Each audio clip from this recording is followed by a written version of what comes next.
Selamat datang di channel Berita Suara. Sebelum menonton video ini alangkah baiknya subscribe dan like channel ini terlebih dahulu. Semoga yang subscribe dan like channel ini diberi kesehatan dan dimudahkan segala urusannya serta lancar rezekinya. Amin. Terima kasih. Jaksa Agung ST Burhanuddin menyatakan bahwa kemungkinan penerapan hukuman mati terhadap tersangka kasus dugaan korupsi tata kelola minyak mentah dan produk kilang pada PT Pertamina Persero periode tahun 2018 sampai tahun 2023 akan ditentukan berdasarkan hasil penyidikan yang sedang berlangsung.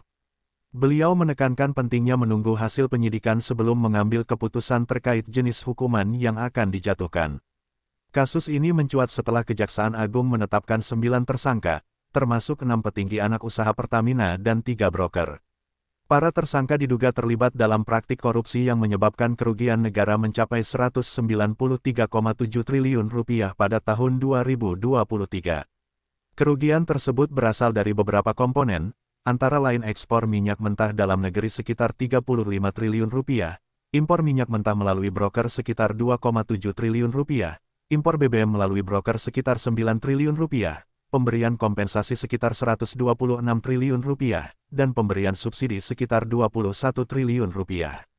Para tersangka disangkakan melanggar Pasal 2 Ayat 1 atau Pasal 3 Junto Pasal 18 Undang-Undang Nomor 31 Tahun 1999 yang telah diubah dengan Undang-Undang Nomor 20 Tahun 2001 tentang Pemberantasan Tindak Pidana Korupsi, serta Pasal 55 Ayat 1 Pertama KUHP.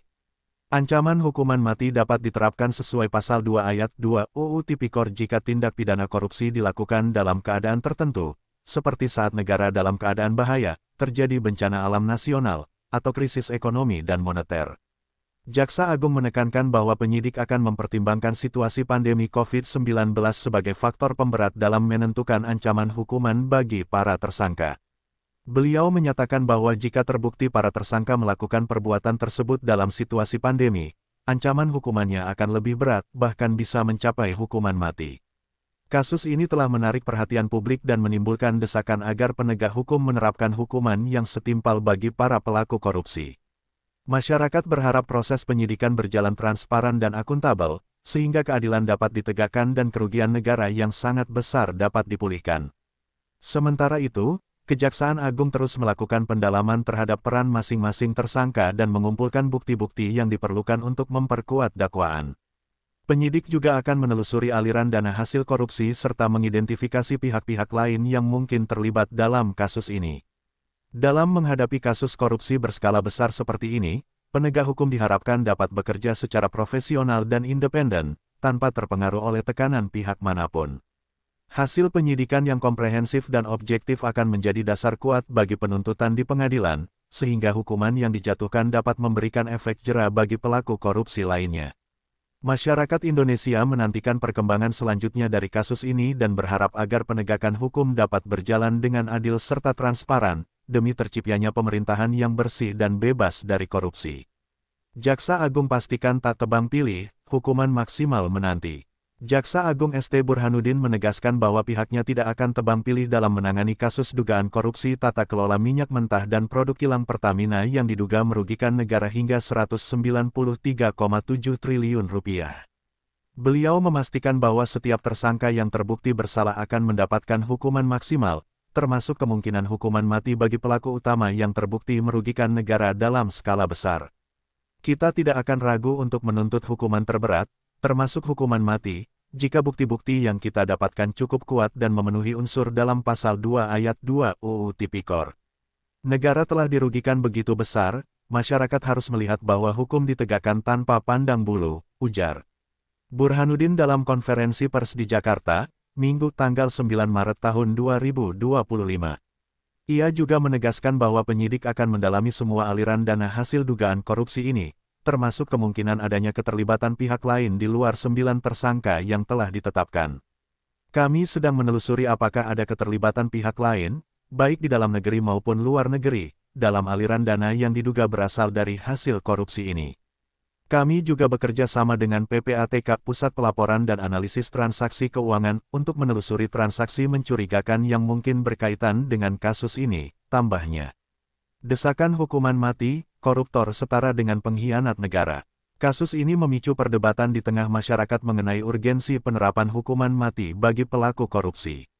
Sejumlah pihak berpendapat bahwa tindakan korupsi dalam skala besar seperti ini seharusnya dianggap sebagai bentuk pengkhianatan terhadap negara dan rakyat, terutama karena menyangkut kebutuhan energi nasional yang vital. Mantan Ketua KPK, Firly Bahuri, dalam wawancaranya dengan media menyatakan bahwa hukuman mati harus dipertimbangkan jika kasus ini benar-benar memenuhi unsur kejahatan yang diatur dalam Pasal 2 Ayat 2 UU Tipikor. Kita harus melihat kembali bahwa korupsi bukan hanya soal uang, tetapi juga dampaknya terhadap masyarakat luas. Jika benar ada kerugian sebesar ini, maka dampaknya terhadap ekonomi dan harga BBM di Indonesia tentu sangat besar. Korupsi seperti ini bisa berujung pada kemiskinan sistemik, pengangguran, dan ketidakstabilan ekonomi, ujar Firly. Namun, di sisi lain, ada pula yang menilai bahwa hukuman mati untuk koruptor perlu dikaji lebih dalam karena efektivitasnya masih menjadi perdebatan. Pakar hukum pidana dari Universitas Indonesia, Prof. Indriyanto Seno Aji, menyatakan bahwa hukuman berat seperti penjara seumur hidup dan penyitaan aset hasil korupsi bisa menjadi solusi lebih efektif dibandingkan eksekusi mati. Hukuman mati memang ada dalam regulasi kita, tetapi penerapannya perlu sangat hati-hati. Kita harus melihat apakah benar-benar ada unsur yang memenuhi kategori keadaan tertentu dalam Pasal 2 Ayat 2. Jangan sampai penerapan hukuman ini justru melahirkan kontroversi hukum yang bisa melemahkan proses penegakan hukum itu sendiri, kata Indriyanto. Presiden Jokowi, saya percaya Kejaksaan Agung akan bertindak tegas. Presiden Joko Widodo turut angkat bicara mengenai kasus ini. Saat ditemui di Istana Negara, Jokowi menyatakan bahwa ia mempercayakan penuh proses hukum kepada Kejaksaan Agung dan berharap agar kasus ini bisa menjadi contoh bagi kasus-kasus lainnya. Kita sudah memiliki regulasi yang jelas dalam pemberantasan korupsi. Saya percaya Kejaksaan Agung akan bertindak tegas dan adil. Jangan ada lagi korupsi dalam sektor energi karena ini menyangkut hajat hidup orang banyak, ujar Jokowi. Beliau juga menegaskan bahwa pemerintah akan terus memperketat pengawasan terhadap BUMN strategis, termasuk Pertamina, agar kasus serupa tidak terulang. Saya sudah meminta Menteri BUMN untuk melakukan evaluasi menyeluruh terhadap tata kelola perusahaan negara, terutama di sektor energi. Kita tidak bisa lagi lengah. Pengawasan harus lebih ketat, transparan, dan akuntabel, tambahnya.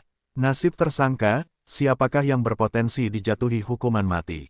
Dari 9 tersangka yang telah ditetapkan, beberapa nama disebut-sebut memiliki peran dominan dalam skandal ini. Salah satu yang menjadi sorotan adalah R, mantan petinggi di anak usaha Pertamina yang diduga menjadi otak di balik skema bisnis yang merugikan negara. Penyidik menduga R bersama beberapa broker memainkan peran kunci dalam manipulasi harga minyak mentah dan produk kilang, menyebabkan negara harus mengeluarkan dana lebih besar untuk impor dan subsidi BBM. Bukti awal menunjukkan bahwa ada perencanaan sistematis dalam kasus ini.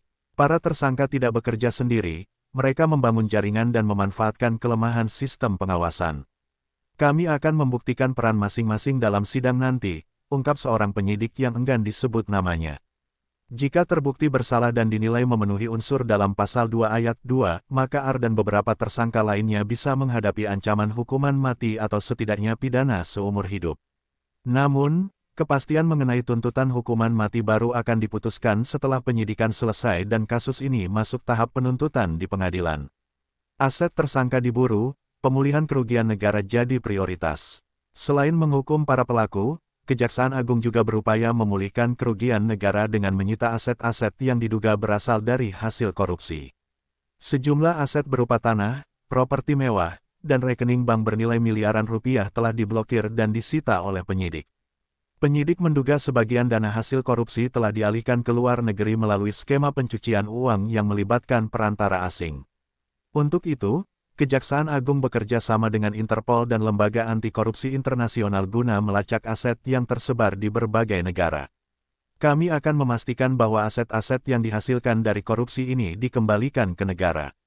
Tidak boleh ada celah bagi para koruptor untuk menikmati hasil kejahatan mereka, ujar Jaksa Agung. Kesimpulan, akankah ini jadi momen sejarah dalam pemberantasan korupsi? Kasus dugaan korupsi Pertamina ini bisa menjadi salah satu kasus terbesar dalam sejarah Indonesia. Dengan nilai kerugian yang mencapai hampir 200 triliun rupiah, masyarakat berharap hukuman yang dijatuhkan benar-benar setimpal dengan kejahatan yang dilakukan. Jika hukuman mati benar-benar diterapkan, maka ini akan menjadi preseden baru dalam upaya pemberantasan korupsi di Indonesia.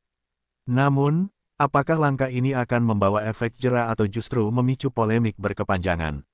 Semua mata kini tertuju pada Kejaksaan Agung dan pengadilan yang akan menangani kasus ini. Masyarakat menunggu dengan harapan besar, keadilan harus ditegakkan, dan korupsi di Indonesia harus dilawan dengan hukuman yang benar-benar memberikan efek jera.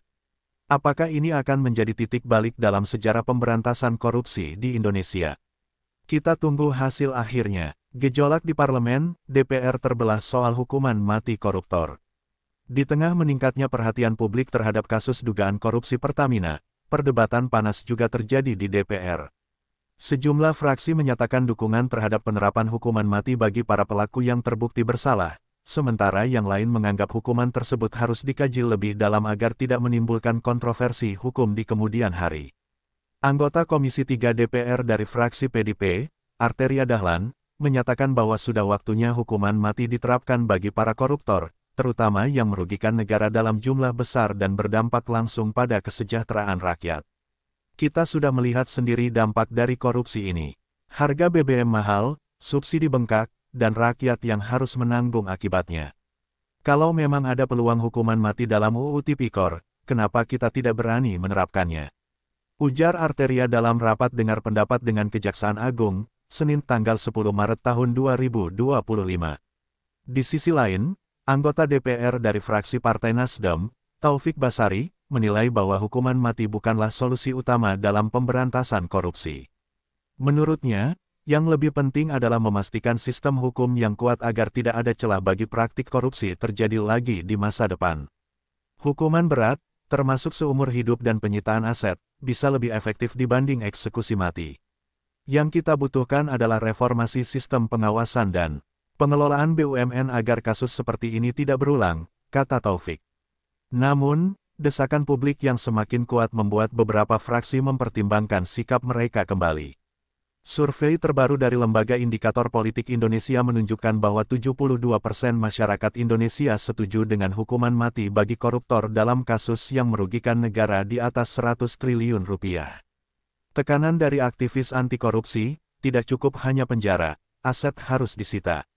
Selain hukuman mati, aktivis anti korupsi juga menyoroti pentingnya penyitaan seluruh aset tersangka untuk memulihkan kerugian negara. Indonesia Corruption Watch (ICW) menilai bahwa selama ini hukuman bagi koruptor masih terlalu ringan, bahkan banyak di antaranya yang tetap bisa menikmati hasil kejahatannya setelah keluar dari penjara. Peneliti ICW, Kurnia Ramadana, menyatakan bahwa vonis berat tidak ada artinya jika negara tidak bisa mengambil kembali uang yang sudah dikorupsi. Hukuman mati sekalipun tidak akan cukup jika aset hasil korupsi masih bisa dinikmati oleh keluarga atau kroni tersangka. Kita harus memastikan bahwa setiap rupiah yang dirampas dari rakyat harus dikembalikan ke negara, tegasnya.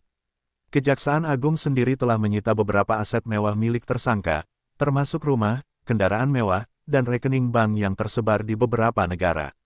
Namun, ICW menilai bahwa upaya ini harus dilakukan secara lebih agresif dan transparan agar masyarakat tahu kemana uang negara itu akan dikembalikan. Sidang perdana, Kejaksaan siap tuntut hukuman berat. Setelah melalui proses penyidikan yang panjang, sidang perdana kasus dugaan korupsi Pertamina akhirnya dijadwalkan berlangsung pada Senin, tanggal 24 Maret tahun 2025 di Pengadilan Tipikor Jakarta. Dalam sidang ini, Jaksa Penuntut Umum (JPU) akan memaparkan dakwaan terhadap para tersangka serta bukti-bukti yang telah dikumpulkan selama proses penyidikan. Kepala Pusat Penerangan Hukum Kejaksaan Agung, Ketut Sumedana, menyatakan bahwa tuntutan yang diajukan nanti akan mencerminkan besarnya dampak dari kasus ini terhadap negara dan masyarakat. Kami akan menuntut hukuman seberat-beratnya sesuai dengan bukti yang kami miliki.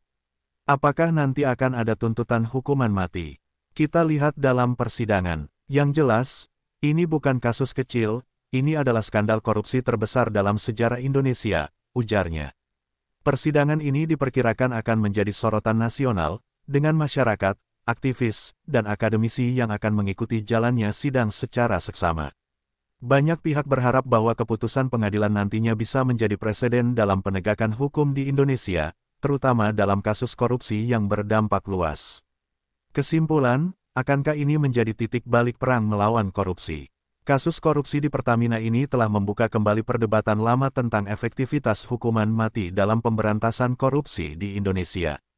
Dengan besarnya kerugian negara yang mencapai 193,7 triliun rupiah, banyak yang berharap agar hukuman maksimal bisa dijatuhkan, baik dalam bentuk eksekusi mati maupun perampasan total aset hasil korupsi. Namun, pertanyaan besarnya adalah, apakah ini akan menjadi titik balik dalam pemberantasan korupsi, atau justru akan berakhir seperti banyak kasus besar lainnya yang akhirnya menguap begitu saja? Semua tergantung pada bagaimana proses hukum ini dijalankan. Jika Kejaksaan Agung dan Pengadilan berhasil menunjukkan ketegasan, transparansi, dan integritas dalam menangani kasus ini, maka ini bisa menjadi momentum sejarah dalam perang melawan korupsi di Indonesia. Namun, jika kasus ini berlarut-larut atau berakhir dengan hukuman ringan, maka kepercayaan publik terhadap sistem hukum Indonesia akan semakin terkikis. Apakah Indonesia benar-benar serius dalam memberantas korupsi? Jawabannya akan terlihat dalam beberapa bulan ke depan. Dunia internasional soroti kasus korupsi Pertamina, tekanan dari luar negeri meningkat. Skandal korupsi di tubuh Pertamina yang menyeret para petinggi perusahaan kini menjadi perhatian dunia internasional. Sejumlah organisasi anti korupsi global, termasuk Transparency International (TI) dan Financial Action Task Force (FATF), mulai memantau perkembangan kasus ini, terutama terkait dugaan pencucian uang dan aliran dana ke luar negeri. Dalam pernyataannya, Direktur Eksekutif Transparency International Indonesia, Wawan Suyatmiko, menekankan bahwa Indonesia harus membuktikan komitmennya dalam memberantas korupsi. Dunia sedang melihat bagaimana Indonesia menangani kasus ini. Jika pemerintah dan aparat hukum bisa bertindak tegas, ini akan meningkatkan kepercayaan internasional terhadap sistem hukum Indonesia. Namun, jika kasus ini diselesaikan dengan hukuman ringan, maka reputasi Indonesia dalam pemberantasan korupsi akan semakin buruk, ujarnya dalam konferensi pers di Berlin, Jerman. Sementara itu, Amerika Serikat dan Uni Eropa juga dikabarkan sedang meneliti apakah ada dana hasil korupsi yang masuk ke sistem keuangan mereka. Departemen Keuangan AS melalui jaringan Financial Crimes Enforcement Network (FinCEN) sedang berkoordinasi dengan Pusat Pelaporan dan Analisis Transaksi Keuangan (PPATK) Indonesia untuk melacak transaksi mencurigakan. Jika terbukti ada aliran dana ke bank-bank asing, maka bisa saja sanksi internasional diberikan terhadap individu atau perusahaan yang terlibat. Jika uang hasil korupsi Pertamina ditemukan di luar negeri, maka kita bisa bekerja sama dengan otoritas negara tersebut untuk melakukan pembekuan aset dan mengembalikannya ke Indonesia, ungkap Kepala PPATK, Ivan Yustiavandana. Protes publik meluas, gelombang demonstrasi di berbagai kota. Kasus ini telah memicu gelombang protes besar-besaran di berbagai kota di Indonesia. Ribuan demonstran turun ke jalan menuntut hukuman mati bagi para tersangka serta reformasi total dalam tata kelola BUMN, khususnya Pertamina. Di Jakarta, ribuan mahasiswa yang tergabung dalam Aliansi Mahasiswa Anti Korupsi (AMAK) menggelar aksi di depan gedung Kejaksaan Agung. Mereka membawa spanduk bertuliskan, "Koruptor BBM sama dengan pengkhianat rakyat, hukum mati sekarang." Salah satu orator dalam aksi tersebut, Bagus Prasetyo, menyatakan bahwa kasus ini bukan hanya soal hukum, tetapi juga soal keadilan sosial. Rakyat sudah menderita karena harga BBM mahal, subsidi tidak tepat sasaran, dan anggaran negara bocor. Kalau masih ada yang ragu soal hukuman mati, tanyakan pada rakyat kecil yang setiap hari harus membayar lebih mahal untuk bensin dan gas. Teriaknya, di Surabaya, Makassar, dan Medan, aksi serupa juga terjadi. Massa demonstran mendesak pemerintah untuk mempercepat proses hukum dan tidak memberikan celah bagi koruptor untuk lolos dari hukuman berat. Namun, aksi paling mengejutkan terjadi di Balikpapan, Kalimantan Timur, di mana ribuan sopir truk dan nelayan menggelar mogok nasional sebagai bentuk protes terhadap korupsi yang diduga telah menyebabkan harga bahan bakar melonjak tajam di berbagai daerah. Seorang nelayan bernama Abdul Rahman mengungkapkan kekesalannya dalam wawancara dengan media. "Kalau BBM mahal, kami harus membayar lebih untuk melaut. Kalau sudah begini, siapa yang rugi? Rakyat kecil seperti kami. Koruptor itu tidak hanya mencuri uang negara, tapi juga merampas masa depan anak-anak kami," ujarnya dengan nada geram. Manuver hukum, kuasa hukum tersangka ajukan pra-peradilan. Di tengah tekanan publik yang semakin besar, tim kuasa hukum para tersangka mulai melakukan perlawanan hukum dengan mengajukan gugatan pra-peradilan terhadap Kejaksaan Agung. Mereka berargumen bahwa proses penetapan tersangka dilakukan secara tergesa-gesa dan tidak sesuai dengan prosedur hukum yang berlaku. Kuasa hukum R, salah satu tersangka utama, menyatakan bahwa kliennya tidak pernah menerima uang hasil korupsi secara langsung, melainkan hanya menjalankan kebijakan perusahaan yang telah ada sebelumnya.